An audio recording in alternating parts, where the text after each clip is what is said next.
Good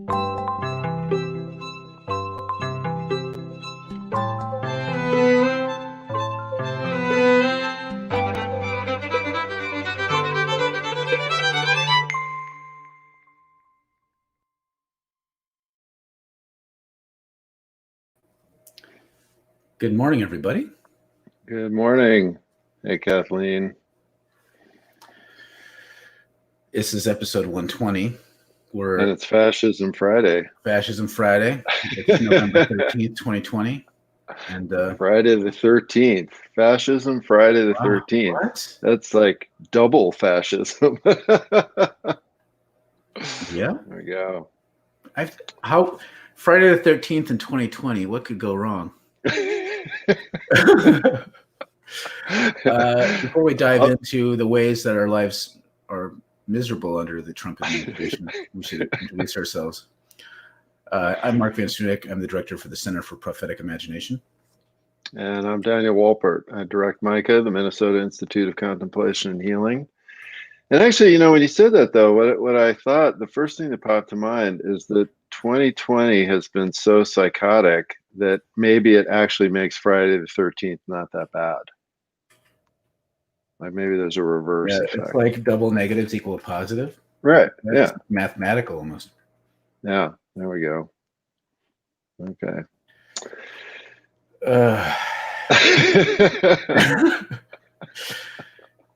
So yeah,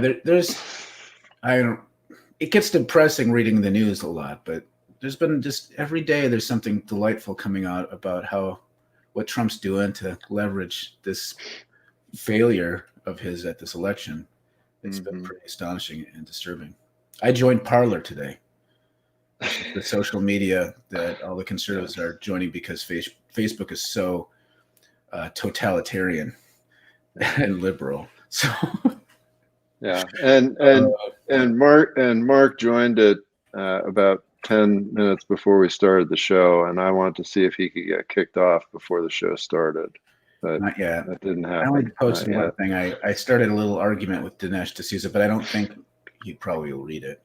Hopefully one of his minions gets upset and reports it. And I was respectful, but strongly disagreeing. Yeah. So the topic today is really based on a lot of the discussion that's been going on around, like, what is Trump actually doing here? Right? Like, what's he doing? So he's obviously lost. I mean, there really is zero question about that. In fact, there's so zero question that even his own lawyers are now quitting these fake cases. So just about an hour ago, all of his Pennsylvania lawyers walked off the job, just like, this is ridiculous. We're not even going to do it anymore. And so, but he's doing something, and there's been a lot of interesting discussion about what it is. And what it is beginning to appear like is that basically he's moving on to another chapter of his reality TV show. And I think this is one of the ways in which, those of us that still think that, like, politics is a thing and countries are a thing and policies are a thing, that we have not really caught up with this fact that there's just a huge percentage of people in this country right now who do not see these entities as real things anymore, that they're just caught in this reality TV show. Mm-hmm. And that the entire world has become this just one episode after another of this crazy show called The United States of America. And so, we're now just moving on to a next episode. And the next episode is in which, Trump begins to tour the country talking about how bad the government is and how, the Democrats have had the socialist takeover. And it's very, very interesting. That's very interesting. It's bizarre. Like he's got a couple rackets going besides contesting the election results with widespread fraud, which I've been listening to people talk about this.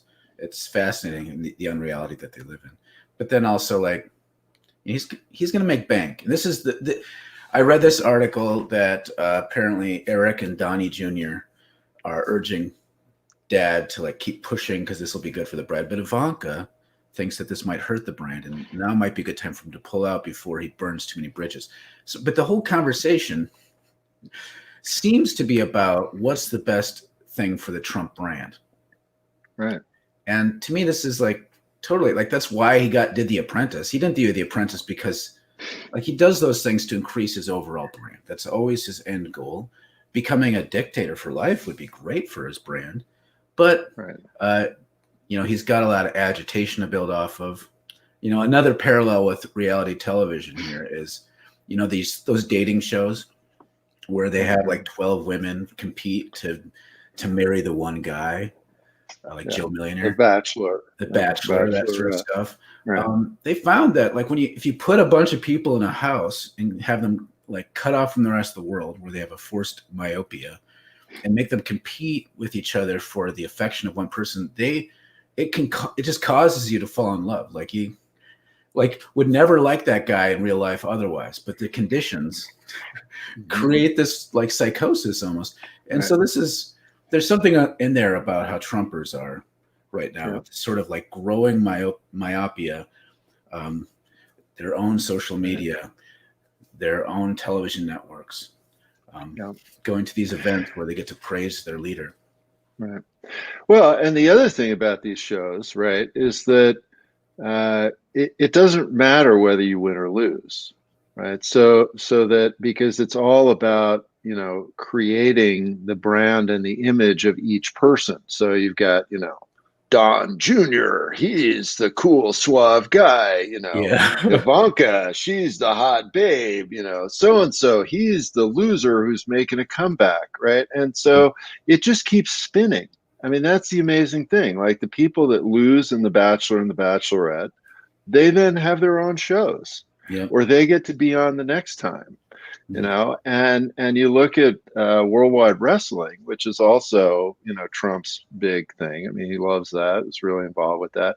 It's the same thing. You have all these people, they have their image, they have their brand, they have their fans, they have their chants, they have their labels, they have their own products, right? Trump Steak, Trump TV, now it's the, Joe Biden Cupid doll that you can, do voodoo things on, whatever is going to be. And it just keeps going. And there is no point to it. That's the interesting thing. Again, somebody like myself, like I actually think there's a point to the government or to the United States or to policies. Like in reality TV, there is no point to anything. It's simply about the continued adrenaline rush, brand marketing, making more and more money, losing money and then covering it. Like you mentioned, The Apprentice, that was because he had a lot of debts he had to pay off. And so he's like, well, let's just do The Apprentice. And he made a ton of money on that. But it all just rolled into his debts from the casinos. Which, honestly, you got to be a pretty bad businessman to lose billions of dollars at casinos. I mean, he's a bad businessman and he's a good agitator. So he knows how to leverage. Well, he's a great marketer. Yeah. Which that ends up like helping him maybe at different times. The wrestling, the WWF now WWE comparison is really really fitting because remember how like 10 years ago Trump was still like a Democrat. And he switched because it was advantageous. And it reminds me, there used to be this wrestler named Sergeant Slaughter who, like right around the first Gulf War, dressed in fatigues and he was super patriotic. But then he lost and then he came back as the tag team partner of the Sheik. And he started saying, I hate America. He flipped the total other way and become a super villain. And it's like, because that was going to be better for his character and for rating. Yeah. And then it was like, wait, the Sheik is brainwashing him. So there's all this, wrestling was the first reality TV show to begin with. Yeah. But this totally explains how Trump approaches things. He's not really ideologically driven. Some ideological postures might fit his personality better, like fascism works better for him because he's more of a populist appeal kind of guy, and he's kind of a dick. So yeah, fascism works better. But if there was a benefit to be had for him slamming fascism and becoming more of a centrist or a Democrat, he would do that. Yep. He would do that. Yep. Comments coming. All right, we got comments coming in. Amy pointed out, like, this is, don't forget MeWe. Is that, I know people are leaving for that, but are they particularly conservative? I don't know much about them. There's been so many of these that have popped up that have failed. It's hard to keep track of them all. Jim has a question about what are your plans for production and message for 2021? Yeah. We're just going to keep doing this until we feel like we should stop. But if any networks are out there and they want to fund like higher production and take us to syndication, we'll listen because money talks. Yeah. Well, and since it's episode 120, nice round number, we could mention that, if you want to send us some donations to keep us going. I mean, not getting donations hasn't stopped us, but it would be nice to get some if you've appreciated this. So people know that this is sponsored by MICA, the Minnesota Institute for Contemplation and Healing. And so if you want to support this production that we're doing most weekdays, donate to MICA. You can Google it or look on Facebook. Yeah, it's on the transmission also, page. MICA in general does things, and then the Center for Prophetic Imagination does things. So if you want to support our broader work, check both of those places out. Yeah. Especially because this November is kind of the beginning of giving season for the end of the year. So we will keep doing this, but the projects we have outside of this need donations too. Mm-hmm. And unlike Trump, we're pretty bad marketers. So I've been getting trolled lately, and one of the ways I was trolled is like people, because I ask for money, donations. That's how someone was criticizing me for being like one of these religious hucksters who's exploiting people, and I'm like, I make the rough equivalent of minimum wage. So it's not like I'm so you're a religious huckster, but you're bad. A really shitty one, yeah. So I really need to. Too bad I didn't go to Trump U and learn some of his skills. Right. Kathleen writes, I posted my progress in healing from a severe break in my toe. A Trumper responded that Biden will take away my health care. His supporters are still there and are totally delusional. Kathleen, you have. I feel like you have these really sad stories about the people around you in your life. I'm just thinking that guy's probably setting up his Christmas tree with all the guns, right? Gun ornaments? Wasn't it the gun ornaments? It was some kind of hilarious ornaments like that. She had a friend that was doing. Well, and then they can put a little blonde wig on top of the tree. Trump. CK writes, the New York Times said Trump was going to take over where Rush left off, and the Trump family was going to groom Eric or Don Chu. God, gee. For 2024. Yeah. Oh my gosh. Well, I've been reading these articles about how we should be worried because the next fascistic leader will be more competent than Trump, which would prove to be not true. Junior gut. I think Ivanka would actually be more of a threat. Yeah. As far as children going into politics, she seems to be a little bit more graceful and savvy. Good morning. A lot of people saying good morning. Gus writes, just to be clear, Facebook is awful. We're not disagreeing with you, although we're broadcasting on Facebook. So kind of biting the hand that feeds us, I guess, by saying that. And there are plenty of reasons to leave, but it only works well if you leave en masse for something better. I'd love to be able to port my connections to a different platform that's less invasive and makes money another way. This is why Parler is likely to be modestly successful because they're going to get a big chunk of people at once, a center of gravity. Unlike other platforms I've joined and then I found 2 friends on it, and so then I just don't go back. So we'll see what happens. Yeah, that'll be interesting to see what happens. I mean, this has been happening with social media now for a while, right? I mean, Facebook at this point is pretty is pretty much for old people. Most young people have moved to Snapchat or Instagram, whatever. I mean, there's always new things popping up, and that is certainly going to continue. Um, but yeah, there is a funny thing about this that reminds me of the phenomenon of conservative churches splitting and people leaving because the church isn't conservative enough, right? I mean, now Fox News is not conservative enough, and basically Trump spent all day yesterday tweeting trash about Fox News, which, again, if you think about what's going on in this country, and 150,000 people getting sick every day, over 1,000 people dying every day, all this stuff, like, for the president of the United States to be worried about his opinion about Fox News, again, shows to me how his focus and interest has nothing to do with this country, with the Republican Party. It's just about it's just about him. And so now he's going to create this alternative platform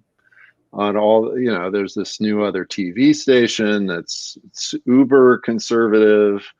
There's the social media, all of this. And even the Republican, one of the Republican commissioners in Philadelphia said yesterday, "I cannot believe the incredible level of desire for misinformation and lies right now." I mean, so this is a Republican. This isn't a Democrat. This is a Republican. Mm-hmm. Even he is astounded at this kind of mass psychosis that is going on. And yeah, and Trump just sees that as a business opportunity. That's all. Scott writes, bad businessman, great marketer. Yes, it's all spectacle and distraction. Mm-hmm. Yeah. Kathleen writes, I have felt forever that we promote brands when we identify with sports teams. This starts in grade school. We are trained to support our tribe. Mm-hmm. Yes, there's also an eerie similarity between how this Trumpian movement works and how evangelical subculture has worked. Mm-hmm. We're kind of past the high water mark of contemporary Christian music in that scene, but then now we have more films, but it's all this sort of weird self-referential universe that you can live within a bubble. And it works the same way. I mean, lots of groups, like you could say the left is like that, but there's a particular way that evangelicalism functions as a way that denies the reality of the other stuff. And so I feel like this is one of the things I can't tell whether or not this mass exodus to Parler will be helpful or harmful in the long run. Like, it's good to like push them off to the side in some ways, but on the other hand, like this increasing echo chamber where further and further right ideas become normalized is kind of terrifying. Yeah. Stephen writes, I was a huge WWE fan back when it was the WWF. The wrestling analogy is spot on. I'm curious if you want to comment, Stephen, who your favorite wrestler was when you were back in the day.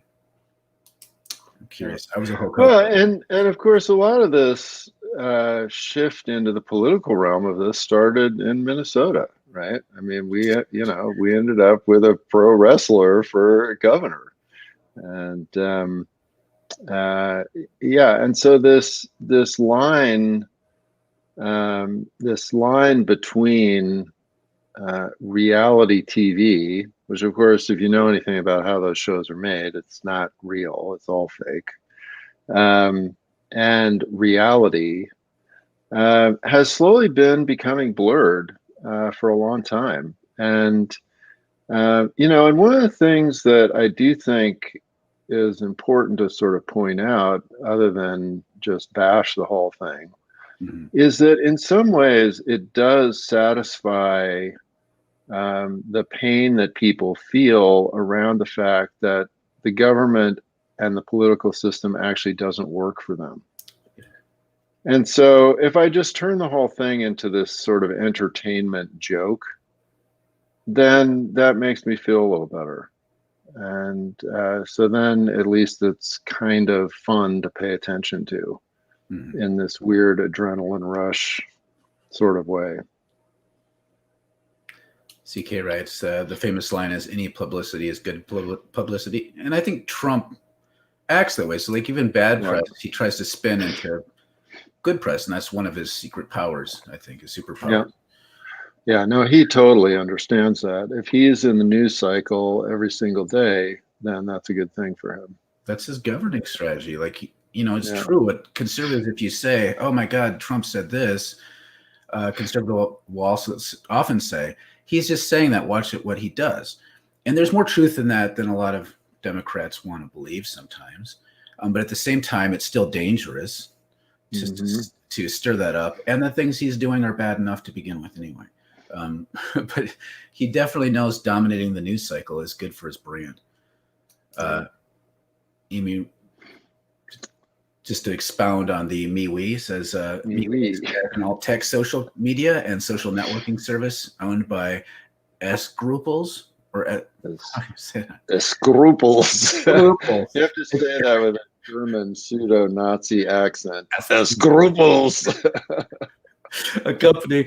What basically their light approach to content moderation has made it popular among conservatives, conspiracy theorists, particularly those among the anti-vaccine movement. Okay, so it didn't necessarily start as an alt-right place, but it was a perfect feeding ground for them. Got it. Okay. I've lost track of where our comments were. We got a lot of comments coming. Yeah, you're right after Amy there. Scott writes, as soon as I get my first monthly patron, I'm going to kick you my $5 a month. We'll take it. We'll take it, Scott. That's great. The pyramid scheme. So donate to Scott so that Scott can donate to us. Please, Jim writes, thank you. Please keep Micah and your other ministries in our view.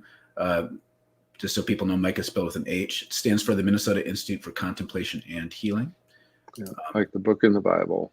Yeah, so I think Jim's commented before that he'd like it if we shared more about our ministries and our work sometime, which we don't really do maybe a whole lot, and maybe we should. So that's a good reminder. Yeah. Jen writes, I'm looking at Community X for Social Next. It's founded around activism. I've never even heard of that. No. Shows how the left is not as good at marketing because like I'm kind of their market, and I haven't heard of it. TikTok is becoming popular with more progressive youth. Right. So TikTok is, now that's a big one among young people, and they're doing all kinds of interesting things on there. I'm definitely I know what TikTok is, and I've never installed it. A lot of kids also use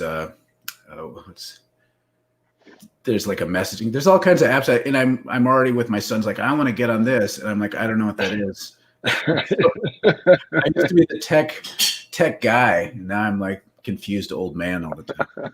Discord, that's what it is. If wants to get on Discord, I'm like, what? That doesn't sound at all. What is that? But it's a messaging platform. Tyler writes, have you guys watched The Social Dilemma? Tristan Harris has been making me think a lot lately about the effects of social media. I'm concerned about it. I'm not concerned for myself because I feel like I finally found a good balance in my life. That's what everybody says. But I've gone through times where it definitely makes anxiety and depression worse unless you have boundaries. And so kids that can't remember a before time don't even know what they would do if they unplugged. And that's where I get really nervous. Yeah, I mean, my critique of The Social Dilemma is that it felt like a bunch of these young white guys opining about how they had, created the first example of manipulative evil in the history of humanity. It actually felt incredibly narcissistic to me. There's no question that this particular thing functions in a certain way and is highly manipulative, and but that's not the first time that such a thing has happened, and it's certainly not the cause of evil in in society. But yeah, it's an incredibly powerful thing, and the more we can be aware of that, the better off we're going to be. Yeah, and it gives people who want to make money off us and exploit us more tools, and they tend to have more of the cards. So that's what disturbs me more than the system itself. Like, I could conceive of a social media platform without some of those problems. So I don't know if it's innate to social media, but it is innate to social media under capitalism. The way it's functioning now, it just intensifies things that were already problematic. But we can, for example, I mean, yeah, I mean, you go back to the Salem witch trials, right? I mean, that was an example of mass hysteria. Certainly on a much smaller population scale, but within a community no less destructive, that was populated by a certain malformation, inherent in a very basic view of reality. And so, you can find lots and lots of examples. A lot of the pogroms that Luther started in Europe were similarly the result. He by the end of his life became incredibly anti-Semitic and would write these negative things about Jews, and there'd be some rumor that Jews were eating babies somewhere, and suddenly, there'd be a rampage in a city, and they'd burn the Jewish section of the city down and kill lots of people. So I mean, this is a phenomenon that happens to human beings. We are susceptible to brainwashing, and yeah, so it's another tool for that. It's interesting somehow that the eating babies remark reminded me of I don't want to spoil it, Mandalorian. It's Lutherans are more upset at Baby Yoda than they are at Martin Luther. I find that kind of funny, just to think about. Hey man, baby Yoda's got to eat, Funko, the company that makes those little bobblehead things, created one with a little canister of fish eggs they're selling, or frog eggs, or whatever it is. Baby Yoda's they never show Baby Yoda eating. I thought it was great that he finally got some nourishment. He ate that frog early on in the first season. Oh, right. Anyways, I'm sorry for taking us off track, but it's been blowing up everywhere, that Mandalorian episode. I know. Carrie writes, "Good morning. I want to know how you two are doing and feeling yourselves. I watch you nearly every day for a dose of sanity. Thank you. And I hope you two are managing okay personally during these difficult times." I mean, I'll just be brief. The hardest thing is watching my son have to deal with this as an only child in the midst of pandemic. And sometimes I get bummed out because it's hard to feel like I'm being effective at stuff. And so sometimes I get a little glum, especially because I've been getting a lot of shitty hate messagey stuff lately. So, but generally speaking, I'm doing better than I would have expected. So there's that. Yeah, and I would say the same thing about myself. I mean, when this whole pandemic started, one of my comments was, I'm really glad that I've been doing spiritual practice for 40 years. It helps a lot. And, and at the same time, I feel incredibly pained on a daily basis at the amount of suffering that's going on. And particularly in connection with, what's happening to people in healthcare, what's happening with all these people who are sick. And then living in a failed state is really weird. I mean, I find it to be, I can definitely look into the abyss of sort of terror and anxiety. But generally speaking, just keep meditating. That's my advice. Keep meditating. We did this class on Catherine of Siena, and she has this awesome image of walking around the tree of charity on the path of self-knowledge. So just keep walking around the tree. Yeah. Thanks for asking, though. Appreciate it. Thank you. Series writes, and Trump will grift his own social media platform like how he did with the university. Yeah, Series, that's great, right? I mean, soon there'll be like, Trump messaging is some new message platform. Yeah. He'll be able to go back to the whole Trump University idea, and it'll actually really work this time because of how much of a cult following he has. Jim asked Dan if the Micah website has come on, the new one. Yeah, the new one's up. We actually had some problems with it this week, but it's up. Looks really beautiful. So it's micahpraise.org. So like the book in the Bible, and then prays.org. Steven's saying that The Undertaker is his favorite wrestler. Yeah. God bless you, I guess. But ever since he buried the Ultimate Warrior alive, I've never been able to forgive him. The U.S. is already a living echo chamber before the internet and Facebook. It's true. Of most nations, we're the most echo chambery. It is called segregation and classism. Yeah, and American exceptionalism, right? Totally. Which is, to me, and this has become so obvious in the pandemic. It is the backstop, or maybe the wall that prevents self-reflection, right? So if there are still people in this country who are thinking that we are doing the best at dealing with the pandemic, right? Which is, we are actually doing the worst. I mean, we are number one, but we're number one on the bottom, not number one on the top. And so when you think you're the best, you don't listen to anybody else. Like there's nothing else that can come in. And so. All right. So when does this, how conservative can you be, fall apart, or does it? It keeps going. We lived in this teeny town in Vermont called Andover. There were like 300 residents in Andover, and Andover didn't even have a store or anything. The only thing it had was a post office, a town hall, and a Bible-believing church. And the Bible-believing church had like 25 members, super, super conservative. And a couple of years after we moved there, they had a falling out and they split.